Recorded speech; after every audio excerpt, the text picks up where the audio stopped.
ജനതാൽപര്യം മുൻനിർത്തി artificial intelligence അഥവാ AI നിയന്ത്രിക്കാൻ ചട്ടം വേണമെന്ന് CPIM പോളിറ്റ് ബ്യൂറോ തയ്യാറാക്കിയ കരട് രാഷ്ട്രീയ പ്രമേയത്തിൽ പറയുന്നു.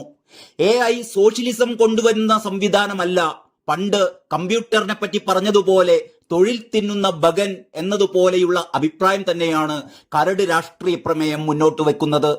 പല മേഖലകളിലുമുള്ള തൊഴിലാളികൾക്ക് AI മൂലം പണി പോകുമെന്നാണ് CPIMന്റെ മുന്നറിയിപ്പ്. വ്യക്തിഗത വിവരങ്ങളും മറ്റും കൈക്കലാക്കി സ്വകാര്യത എന്ന അടിസ്ഥാന അവകാശത്തിലേക്ക് കടന്നു കയറാനും വലിയ കമ്പനികൾ AI ഉപയോഗിക്കുന്നതായും പ്രമേയം കുറ്റപ്പെടുത്തുന്നു. ഈ സാഹചര്യത്തിലാണ് നിയന്ത്രിക്കാൻ ചട്ടം വേണമെന്ന് കരട് രാഷ്ട്രീയ പ്രമേയം ആവശ്യപ്പെടുന്നത്. ആർട്ടിഫിഷ്യൽ ഇന്റലിജൻസ് അഥവാ AI സോഷ്യലിസം കൊണ്ടുവരും എന്നായിരുന്നു കഴിഞ്ഞ ദിവസം CPIM സംസ്ഥാന സെക്രട്ടറി MV ഗോവിന്ദൻ എന്ന അഭിനവ സൈദ്ധാന്തികൻ അവകാശപ്പെട്ടിരുന്നത്. എന്നാൽ MV ഗോവിന്ദൻ കൂടി അംഗമായ പോളിറ്റ് ബ്യൂറോ തയ്യാറാക്കിയ കരട് രാഷ്ട്രീയ പ്രമേയം പക്ഷേ ആ ഗോവിന്ദന്റെ നിലപാട് ചുരുട്ടിക്കൂട്ടി തോട്ടിലെറിഞ്ഞിരിക്കുകയാണ്. കൊൽക്കത്തയിൽ ചേർന്ന PBയും കേന്ദ്ര കമ്മിറ്റിയുമായിരുന്നു കരട് രാഷ്ട്രീയ പ്രമേയം ചർച്ച ചെയ്ത് അംഗീകരിച്ചത്. ഈ യോഗങ്ങൾക്ക് ശേഷമാണ് AI സോഷ്യലിസം കൊണ്ടുവരുമെന്ന യമണ്ടൻ പ്രവചനം നടത്തി ഗോവിന്ദൻ അടിമക്കമ്മി സഖാക്കളെ പറ്റിച്ചത്.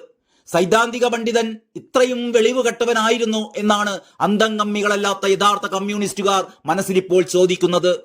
AI മുതലാളിത്തത്തിന്റെ കയ്യിലാണ്.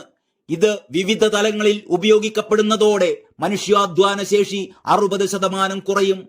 അപ്പോൾ അധ്വാനിക്കുന്ന വർഗത്തിന് അധ്വാനമില്ലാതാകും. AI ആണ് അധ്വാനിക്കുക. ഇതോടെ കമ്പോളത്തിലെ ക്രയവിക്രയ ശേഷിയിലും 60% കുറവ് വരും. മുതലാളിത്തത്തിന്റെ ഉൽപ്പന്നങ്ങൾ വാങ്ങാൻ ആളില്ലാതാകും. സ്വത്ത് വാങ്ങാൻ ആളില്ലാതാകുമ്പോൾ ഉള്ളവനും ഇല്ലാത്തവനും തമ്മിലുള്ള അന്തരം കൂടുകയല്ല, സമ്പന്നനും അതിസമ്പന്നനും പാവപ്പെട്ടവനും തമ്മിലുള്ള അന്തരം കുറയുകയാണ് ചെയ്യുക. ഇത് മൗലികമായ മാറ്റത്തിന് കാരണമാകും. ഈ സാഹചര്യത്തെയാണ് മാർക്സ് സമ്പത്തിന്റെ വിഭജനം എന്ന് പറഞ്ഞത്. അതാണ് സോഷ്യലിസ്റ്റ് വിപ്ലവത്തിന്റെ അടിസ്ഥാനം. അങ്ങനെയാണ് AIയുടെ വളർച്ച സോഷ്യലിസത്തിലേക്കുള്ള യാത്രയായി തീരുക. MV ഗോവിന്ദൻ എന്ന വെളിവ് കെട്ട സഖാവ് കഴിഞ്ഞ ദിവസം വിശദീകരിച്ചത് ഇങ്ങനെയൊക്കെയായിരുന്നു. എന്റെ ഗോവിന്ദ, ആദ്യം പോയി കമ്മ്യൂണിസ്റ്റ് സിദ്ധാന്തങ്ങൾ കുറച്ചെങ്കിലും പഠിച്ചു വരൂ എന്നേ പറയാനുള്ളൂ. നിങ്ങൾക്ക് പറ്റിയ പണി കേരളയിലെ അപ്പം വിൽപ്പന തന്നെയാണ്.